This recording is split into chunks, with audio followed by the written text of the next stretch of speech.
ശ്രീഹരീയം ദശകം 26 ഗജേന്ദ്രമോക്ഷം. ശ്രീ ഗുരുവായൂരപ്പ ശരണം.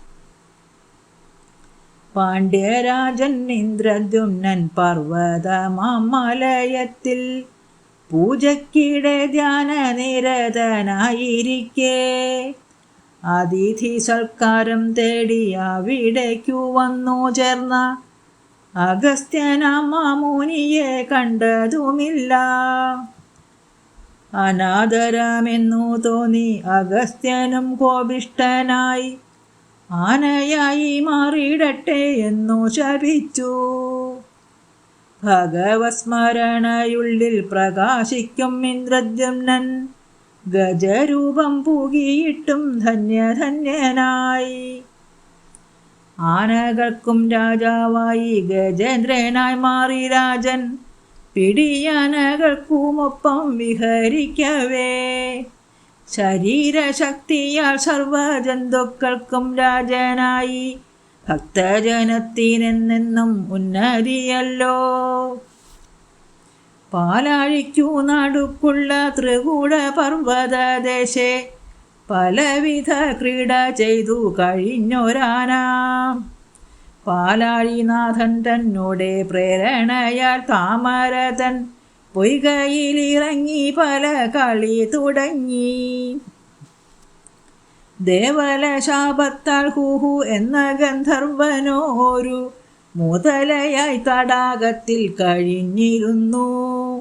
ഗജരാജനെ പിടിച്ചു മുതലയും ഭഗവാനെ ഭക്തജനത്തിനു ശാന്തി നൽകുന്ന ദേവാ.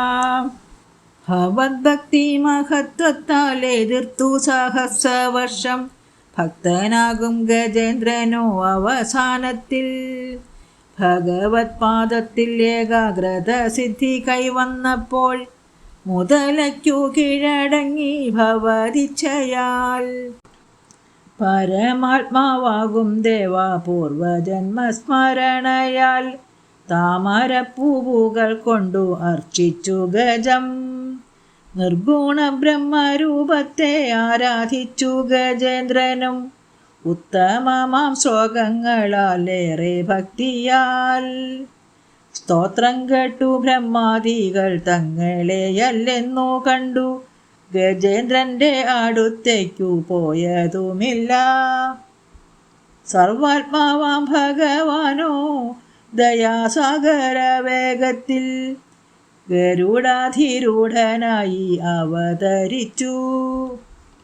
ഗജേന്ദ്രനെ തൃക്കൈ കൊണ്ടു ഉയർത്തിനാൻ ഭഗവാനും ചക്രം കൊണ്ടു മുതലയെ വധിച്ചുവല്ലോ.